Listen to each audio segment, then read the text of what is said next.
Atomic Habits: An Easy and Proven Way to Build Good Habits and Break Bad Ones, by James Clear. Atomic: an extremely small amount of a thing, the single irreducible unit of a larger system, the source of immense energy or power. Habit: a routine or practice performed regularly, an automatic response to a specific situation. Introduction. My story. On the final day of my sophomore year of high school, I was hit in the face with a baseball bat. As my classmate took a full swing, the bat slipped out of his hands and came flying toward me before striking me directly between the eyes. I have no memory of the moment of impact. The bat smashed into my face with such force that it crushed my nose into a distorted U-shape. The collision sent the soft tissue of my brain slamming into the inside of my skull. Immediately, a wave of swelling surged throughout my head. In a fraction of a second, I had a broken nose, multiple skull fractures, and 2 shattered eye sockets. When I opened my eyes, I saw people staring at me and running over to help. I looked down and noticed spots of red on my clothes. One of my classmates took the shirt off his back and handed it to me. I used it to plug the stream of blood rushing from my broken nose. Shocked and confused, I was unaware of how seriously I had been injured. My teacher looped his arm around my shoulder and we began the long walk to the nurse's office, across the field, down the hill, and back into school. Random hands touched my sides, holding me upright. We took our time and walked slowly. Nobody realized that every minute mattered. When we arrived at the nurse's office, she asked me a series of questions. "What year is it?" 1998, I answered. It was actually 2002. Who was the President of the United States? Bill Clinton, I said. The correct answer was George W. Bush. What is your mom's name? I stalled. 10 seconds passed. Patty, I said casually, ignoring the fact that it had taken me 10 seconds to remember my own mother's name. That is the last question I remember. My body was unable to handle the rapid swelling in my brain and I lost consciousness before the ambulance arrived. Minutes later, I was carried out of school and taken to the local hospital. Shortly after arriving, my body began shutting down. I struggled with basic functions like swallowing and breathing. I had my first seizure of the day. Then I stopped breathing entirely. As the doctors hurried to supply me with oxygen, they also decided the local hospital was unequipped to handle the situation and ordered a helicopter to fly me to a larger hospital in Cincinnati. I was rolled out of the emergency room doors and toward the helipad across the street. The stretcher rattled on a bumpy sidewalk as one nurse pushed me along while another pumped each breath into me by hand. My mother, who had arrived at the hospital a few moments before, climbed into the helicopter beside me. I remained unconscious and unable to breathe on my own as she held my hand during the flight. While my mother rode with me in the helicopter, my father went home to check on my brother and sister and break the news to them. He choked back tears as he explained to my sister that he would miss her 8th grade graduation ceremony that night. After passing my siblings off to family and friends, he drove to Cincinnati to meet my mother. When my mom and I landed on the roof of the hospital, a team of nearly 20 doctors and nurses sprinted onto the helipad and wheeled me into the trauma unit. By this time, the swelling in my brain had become so severe that I was having repeated post-traumatic seizures. My broken bones needed to be fixed, but I was in no condition to undergo surgery. After yet another seizure my third of the day, I was put into a medically induced coma and placed on a ventilator. My parents were no strangers to this hospital. 10 years earlier, they had entered the same building on the ground floor after my sister was diagnosed with leukemia at age 3.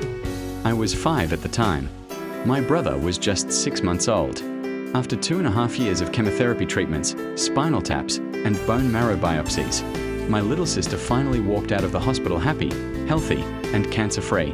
And now, after 10 years of normal life, my parents found themselves back in the same place with a different child. While I slipped into a coma, the hospital sent a priest and a social worker to comfort my parents. It was the same priest who had met with them a decade earlier on the evening they found out my sister had cancer. As day faded into night, a series of machines kept me alive. My parents slept restlessly on a hospital mattress. One moment they would collapse from fatigue, the next they would be wide awake with worry. My mother would tell me later, it was one of the worst nights I've ever had. My recovery. Mercifully, by the next morning my breathing had rebounded to the point where the doctors felt comfortable releasing me from the coma. When I finally regained consciousness, I discovered that I had lost my ability to smell. As a test, A nurse asked me to blow my nose and sniff an apple juice box. My sense of smell returned, but to everyone's surprise, the act of blowing my nose forced air through the fractures in my eye socket and pushed my left eye outward. My eyeball bulged out of the socket, held precariously in place by my eyelid and the optic nerve attaching my eye to my brain. The ophthalmologist said my eye would gradually slide back into place as the air seeped out, but it was hard to tell how long this would take. I was scheduled for surgery 1 week later, which would allow me some additional time to heal. I looked like I had been on the wrong end of a boxing match, but I was cleared to leave the hospital. I returned home with a broken nose, half a dozen facial fractures, and a bulging left eye. The following months were hard. It felt like everything in my life was on pause. I had double vision for weeks. I literally couldn't see straight. It took more than a month, but my eyeball did eventually return to its normal location. Between the seizures and my vision problems, it was 8 months before I could drive a car again. At physical therapy, I practiced basic motor patterns like walking in a straight line. I was determined not to let my injury get me down, but there were more than a few moments when I felt depressed and overwhelmed. I became painfully aware of how far I had to go when I returned to the baseball field 1 year later. Baseball had always been a major part of my life. My dad had played minor league baseball for the St. Louis Cardinals, and I had a dream of playing professionally, too. After months of rehabilitation, what I wanted more than anything was to get back on the field. But my return to baseball was not smooth. When the season rolled around, I was the only junior to be cut from the varsity baseball team. I was sent down to play with the sophomores on junior varsity. I had been playing since age 4, and for someone who had spent so much time and effort on the sport, getting cut was humiliating. I vividly remember the day it happened. I sat in my car and cried as I flipped through the radio, desperately searching for a song that would make me feel better. After a year of self-doubt, I managed to make the varsity team as a senior, but I rarely made it on the field. In total, I played 11 innings of high school varsity baseball, barely more than a single game. Despite my lackluster high school career, I still believed I could become a great player, and I knew that if things were going to improve, I was the one responsible for making it happen. The turning point came 2 years after my injury, when I began college at Denison University. It was a new beginning, and it was the place where I would discover the surprising power of small habits for the first time. How I learned about habits. Attending Denison was one of the best decisions of my life. I earned a spot on the baseball team and, although I was at the bottom of the roster as a freshman, I was thrilled. Despite the chaos of my high school years, I had managed to become a college athlete. I wasn't going to be starting on the baseball team anytime soon, so I focused on getting my life in order. While my peers stayed up late and played video games, I built good sleep habits and went to bed early each night. In the messy world of a college dorm, I made a point to keep my room neat and tidy. These improvements were minor, but they gave me a sense of control over my life. I started to feel confident again, and this growing belief in myself rippled into the classroom as I improved my study habits and managed to earn straight A's during my first year. A habit is a routine or behavior that is performed regularly and, in many cases, automatically.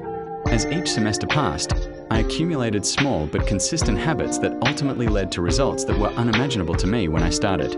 For example, for the first time in my life, I made it a habit to lift weights multiple times per week, and in the years that followed, my 6'4" frame bulked up from a featherweight 170 to a lean 200 pounds. When my sophomore season arrived, I earned a starting role on the pitching staff. By my junior year, I was voted team captain, and at the end of the season, I was selected for the all-conference team. But it was not until my senior season that my sleep habits, study habits, and strength training habits really began to pay off. 6 years after I had been hit in the face with a baseball bat, flown to the hospital, and placed into a coma, I was selected as the top male athlete at Denison University and named to the ESPN Academic All-America team, an honor given to just 33 players across the country. By the time I graduated, I was listed in the school record books in 8 different categories. That same year, I was awarded the university's highest academic honor, the President's Medal. I hope you'll forgive me if this sounds boastful. To be honest, there was nothing legendary or historic about my athletic career. I never ended up playing professionally. However, looking back on those years, I believe I accomplished something just as rare. I fulfilled my potential. And I believe the concepts in this book can help you fulfill your potential as well. We all face challenges in life. This injury was one of mine, and the experience taught me a critical lesson. Changes that seem small and unimportant at first will compound into remarkable results if you're willing to stick with them for years. We all deal with setbacks, but in the long run, the quality of our lives often depends on the quality of our habits. With the same habits, you'll end up with the same results. But with better habits, anything is possible. Maybe there are people who can achieve incredible success overnight. I don't know any of them, and I'm certainly not one of them. There wasn't one defining moment on my journey from medically induced coma to academic All-American. There were many. It was a gradual evolution, a long series of small wins and tiny breakthroughs. The only way I made progress, the only choice I had, was to start small. And I employed this same strategy a few years later when I started my own business and began working on this book. How and why I wrote this book. In November 2012, I began publishing articles at jamesclear.com.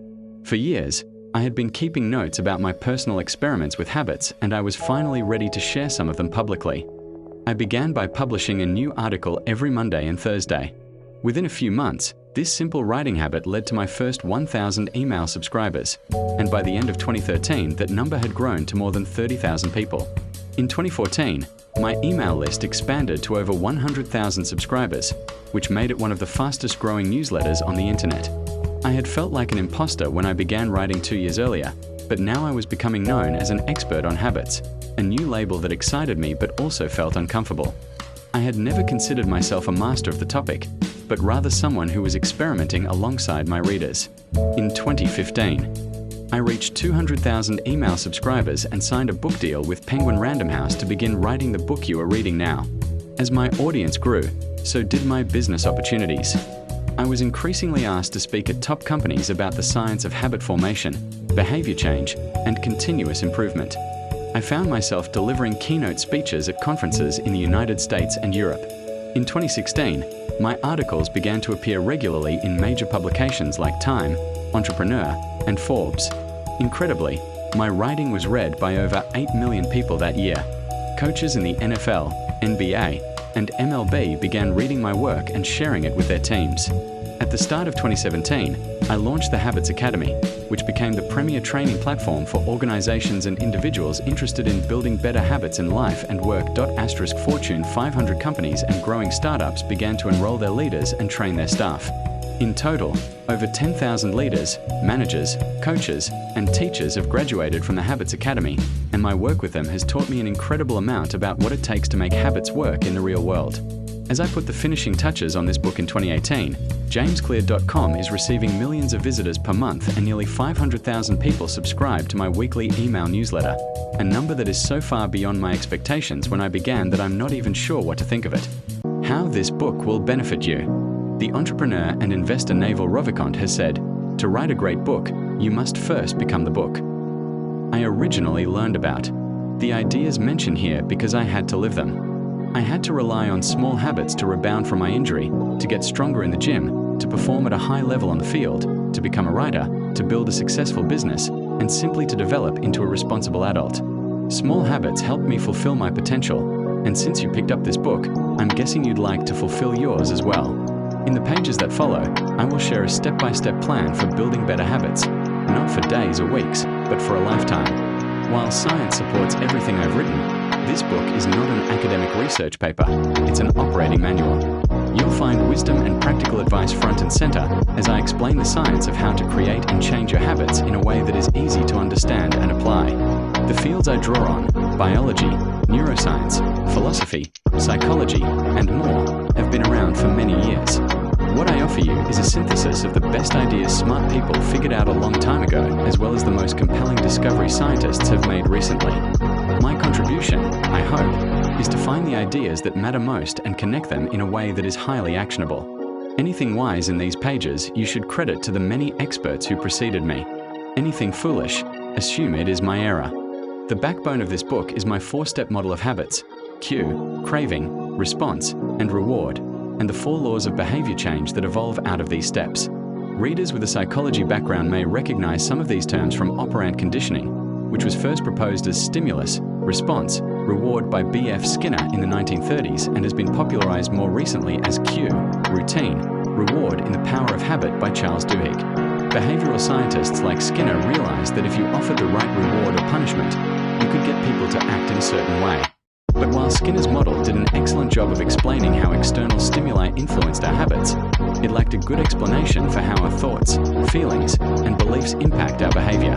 Internal states, our moods and emotions matter, too. In recent decades, scientists have begun to determine the connection between our thoughts, feelings, and behavior. This research will also be covered in these pages. In total, the framework I offer is an integrated model of the cognitive and behavioral sciences. I believe it is one of the first models of human behavior to accurately account for both the influence of external stimuli and internal emotions on our habits. While some of the language may be familiar, I am confident that the details and the applications of the 4 laws of behavior change will offer a new way to think about your habits. Human behavior is always changing, situation to situation, moment to moment, second to second. But this book is about what doesn't change. It's about the fundamentals of human behavior. The lasting principles you can rely on year after year. The ideas you can build a business around, build a family around, build a life around. There is no one right way to create better habits, but this book describes the best way I know an approach that will be effective regardless of where you start or what you're trying to change.